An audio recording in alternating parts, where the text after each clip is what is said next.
that you are finding a maximum, the maximum. Okay.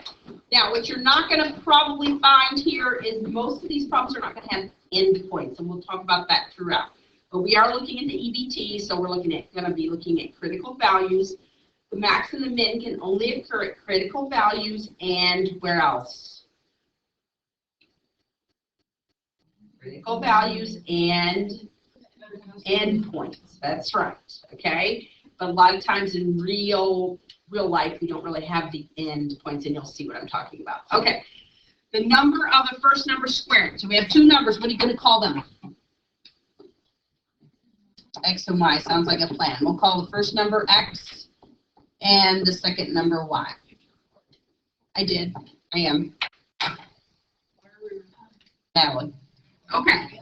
What are the two numbers that form the maximum product? Okay, so we have a sentence that probably we can set up here with X and Y. Anybody want to help me out here? The sum of the first number squared and the second number is 27. Very good. Sounds good to me. Okay, is that what you were going to say, Kate? All right. Now, that's a sentence. And then we will have another one that says, that gives us, let's say we want to form the maximum products. Okay, what's another product? What does that mean? Multiplying the two numbers? How would you write that, Abby? XY equals some product P. Okay? So in the guidelines over here, they say draw a diagram. We don't have a diagram because we just have numbers. Find the primary equation that will get you the extreme values. This is considered our primary because that's where you're getting the extreme value when you get it. Primary equation. And then there's also some secondary information, which is right here. Secondary equation with the relationship given. Okay? Now, basically, we're going to merge the two equations. Are you good? Yeah,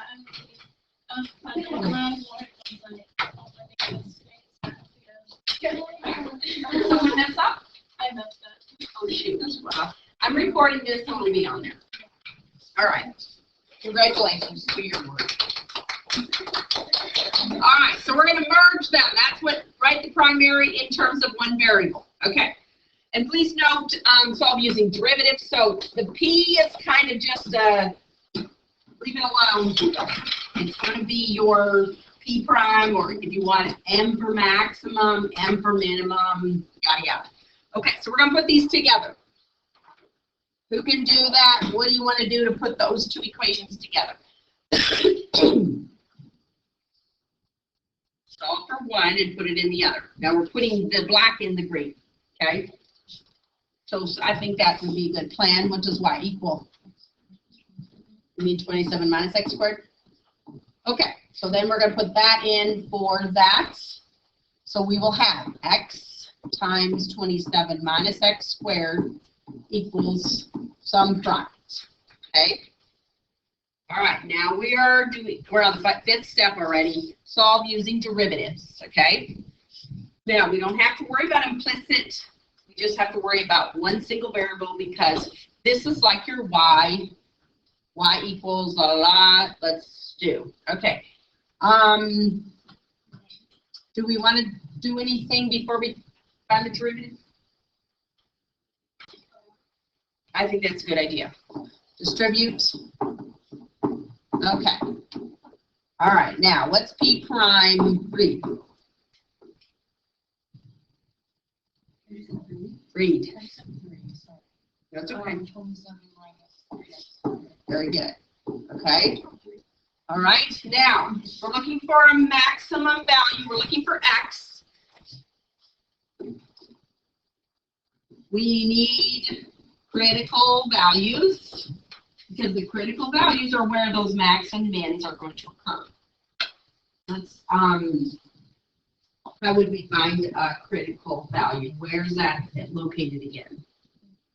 with, where f prime is 0 or f prime does not exist.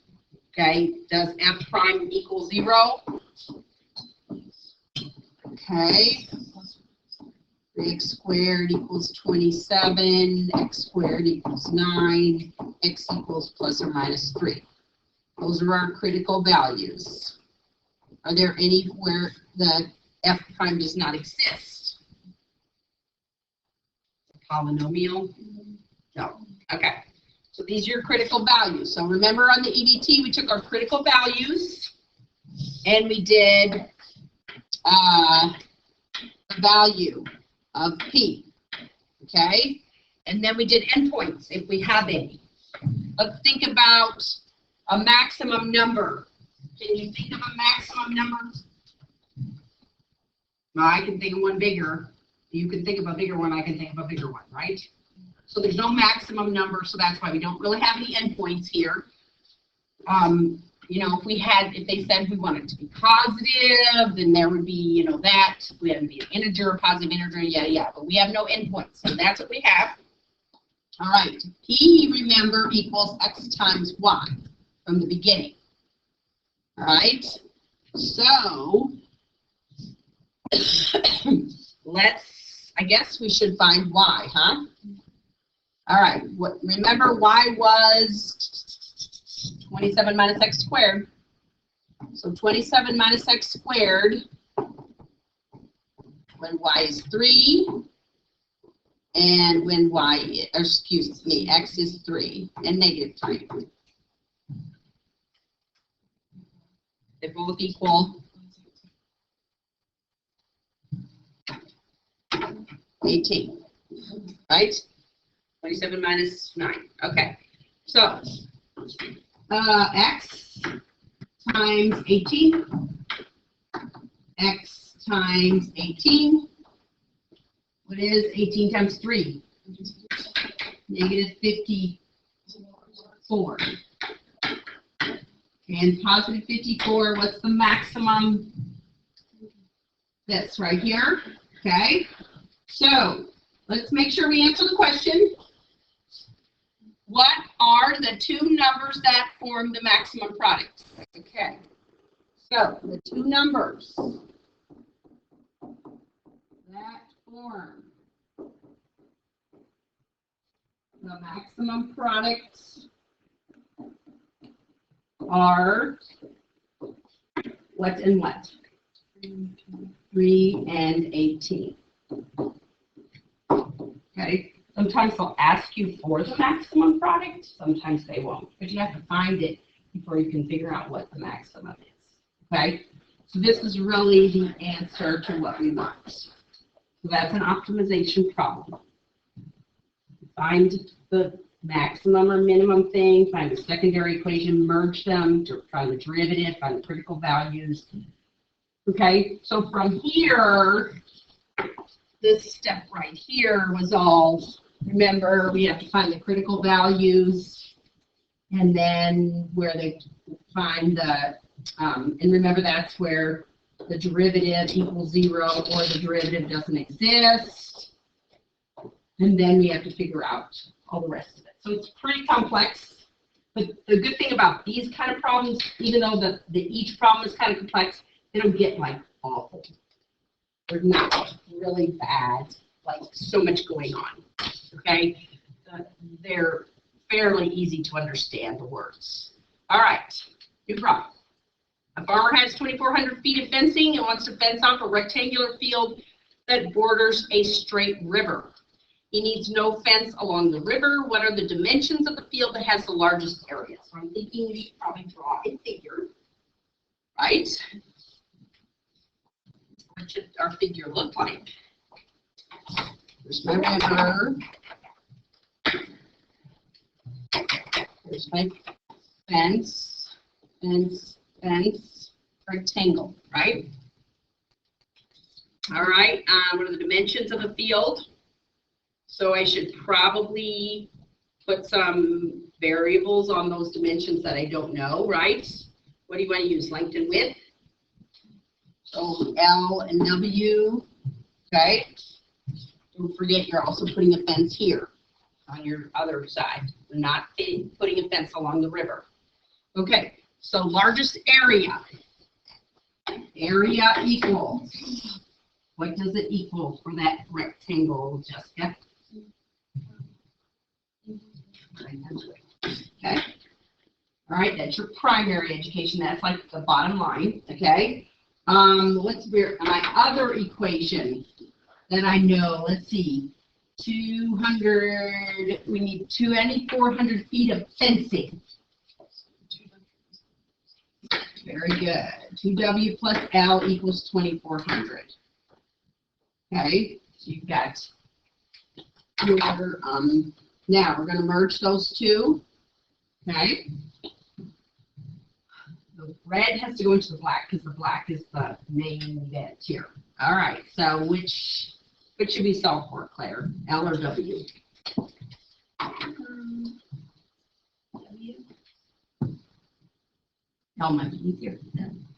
L equals what?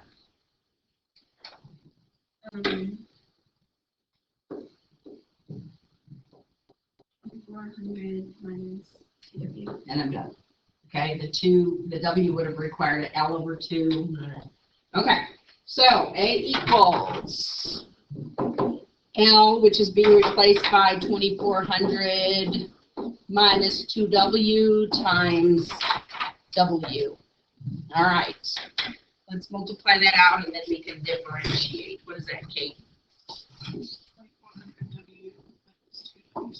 Very good. Okay. Differentiate.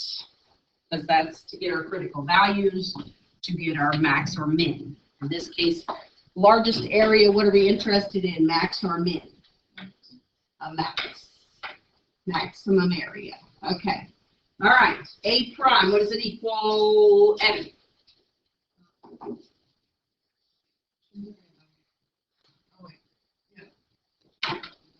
Sorry.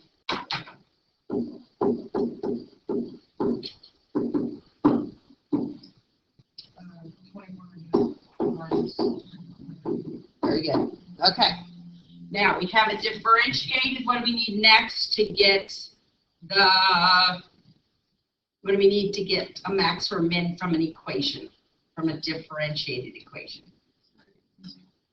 Right, because what are we looking for? Critical values. Okay. Need critical values. All right. So 2,400 minus 4W equals 0. 4W equals 2,400. W equals 600. Okay. That's a critical value. Do I have any other critical values? No. Do I have any endpoints? I can think about the smallest piece of fence, that would be nothing. Well, if I put nothing on this side, I have 24 on this side. I don't think you're going to get much area there, right? But technically you have a 0, but it's like, I don't know that it's worth looking at, okay? And then same thing here, if I don't put any length, then I just put 2,400 here. Again, I'm not going to be enclosing any area if they're right on top of each other. So the endpoints really aren't worth considering for our maximum area. Okay, so we are going to do A of 600, right? All right. Remember, A was X times, or L times W. Okay, our L. What is our L if our W is 600? Where are we going to get L? What was L equal to? Right over there, 2,400 minus 2W, right? So 2,400 minus 2 times 600 is what? 1,200, right?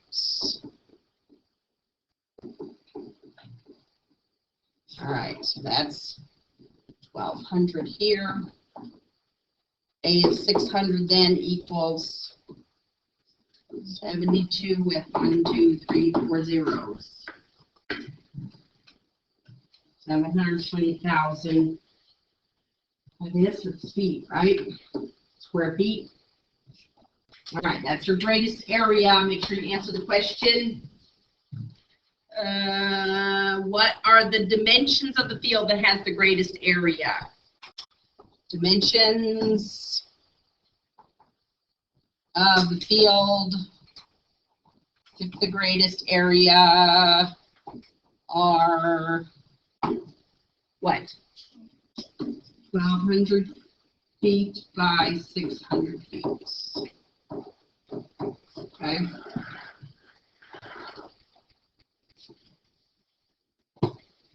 Now, since we only had one critical value, you could assume that's the max. How do you know it's not the min? The min would be 0. Okay. So sometimes you're just going to go off and you're just going to assume it's your max or your min. Sometimes it's going to be one of each if you have two criticals. So, but again, these problems aren't super complicated. All right. But they do, involve a little bit of work to solve. Does anybody have any questions about any kind of procedure here before we move on to the next one? All righty. Okay, here we got that open top box again. What are the dimensions of the square base open top box that has a volume of 20 cubic inches at the smallest surface area? This one's a little bit tricky. Okay, so we have a square base open top. Square base, that's a square open top. I'm just going to draw my base. All right, my square is the same. Okay, I don't know why I did X. You want to use something else? Let's use X. Okay. All right, now, if it's a square base, that doesn't mean it's a cube. That means it's a square base, but our height is different. So, call it something else. Okay? It may end up being a cube, but you don't know that. Square based means the height is something else. Okay. Open top box that has a volume of 20 cubic inches. Okay. And then we're looking for the smallest surface area. Okay. Let's start here because that's our bottom line, primary equation, whatever you want to call it. What would be the surface area of that open top box? You got to figure out all the surfaces. You know you have a surface of this. That's x squared, right? What are the surfaces of the?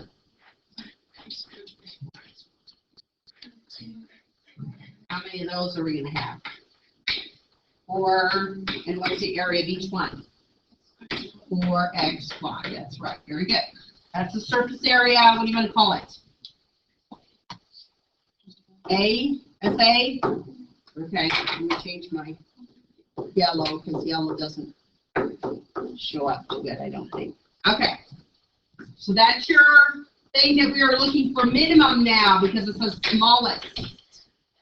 Okay, minimum surface area. All right. What's my secondary equation? What do I know about this volume? Think the volume of 20 cubic inches. That will give me something with x and y. Fair, Grace? Yep. Okay. Remember you said length times width times depth or whatever. You said height, length, and width of height. That's what we get. Equals 20. Okay. We're going to merge these two. Now, think through which one do you think would be better to solve for? Y or X? Definitely Y because we have an X, so we have to plug in twice to get X squared. Okay, so what's Y? 20 over X squared. Very good. I'm going to put that into here. All right, so X squared plus 4X times 20 over X squared equals the surface area.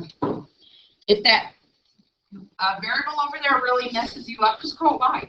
It's totally fine. And then it's a regular function. Okay. All right, so if we're looking for a max or minimum of a regular function, we need to find the what?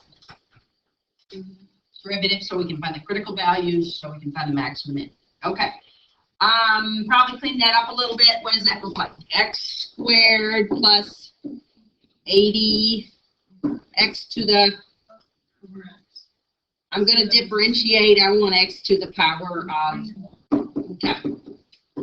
I don't want over x, and then I want to think about using the quotient rule. What? Why do you use the quotient rule? I want to use the power rule.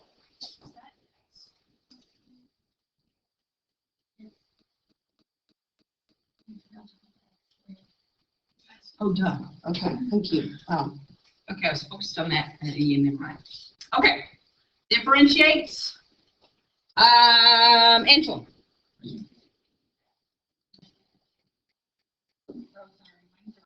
That's okay. It's okay. 2x minus 8x. Okay, very good. Okay.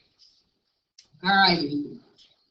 We need critical values, so we need to set them equal to 0. Set the derivative equal to 0. All right. 2x minus 80 times x to the minus 2 equals 0. How do I solve that? Okay, just set 2x minus 80 equal to 0 and x to the negative 2 equal to 0, since it's really a denominator. That would be this, Oh, it's not. where x equals 0 will be a critical value, but let's think about what x is. X is the side of the square. So again, I don't think we need to consider it, okay? A lot of times what's going to happen, you're going to have a critical value, and they're like, yeah, that's realistically, that's not going to happen. Okay, so how are we going to solve that equal to 0? This is where SA prime does not exist. Okay, what do we want to do? Okay, so 2x equals 80 over x squared.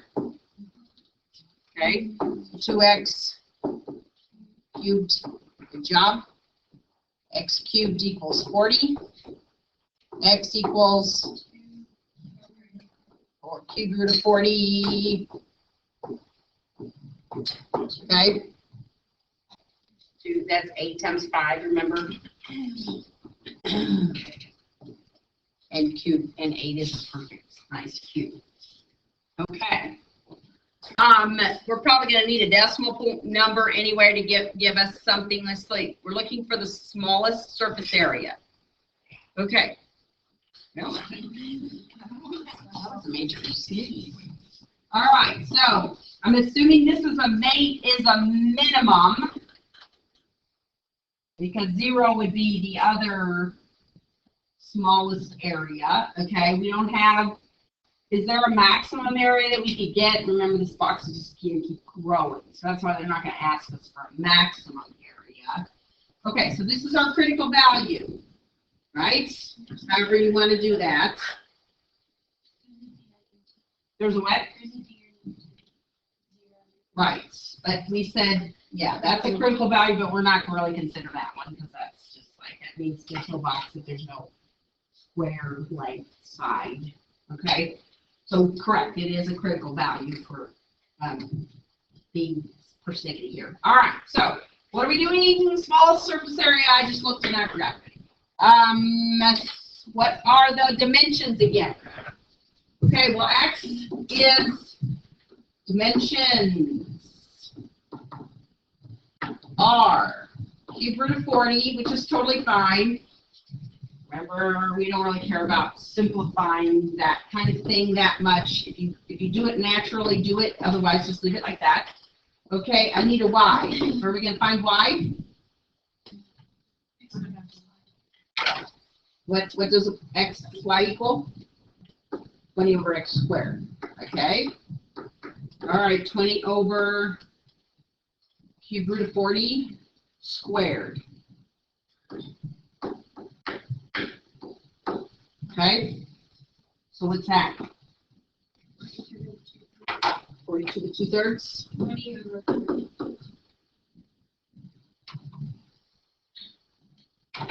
Okay.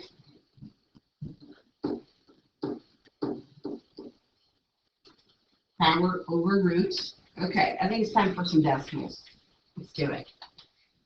Because that's like strange. I can't imagine they'd ever want you to read that. 40 is 3.41. Okay. Do it. 40 to the 1/3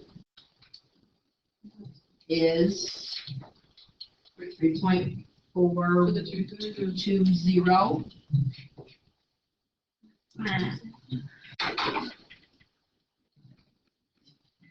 What are y'all giggling about? You don't know. 4, 2, 0. And remember, again, they're really weird about those 3 decimals. And if it makes you 2, just put a 0 there, and then they know, oh yeah, you know that 3 decimal thing. I'm telling you, they're going to count wrong. You can go out more than 3 if you like. So it's like, oh no, I'll just do 41995. Then I'm good. Okay? All right, and then what's the other one? Okay. 1.710. Okay? So what are the dimensions? There they are. All right. If they ask for the smallest surface area, you can plug those back in to get it. But a lot of times they're just asking you for the numbers. Okay? Any questions? I think the answers are in those boxes. I'm looking, you're very confident. All right. Find the point of parabola y squared equals 2x that's closest to the point 1, 4. Okay. They already gave us the secondary equation. It's y squared equals 2x. All right.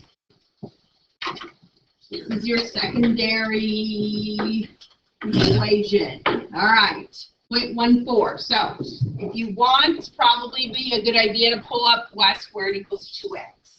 I know it's a sideways parabola. You know where it goes through. How would you know? How would you figure that out? What are we plugging in?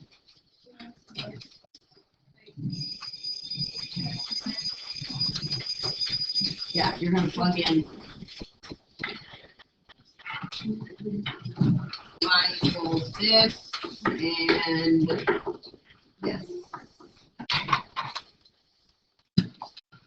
Alrighty. Once again, cut off here.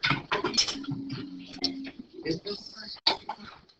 Oh my gosh, yes, I can give it to you real quick. Or I'll put some slow pieces.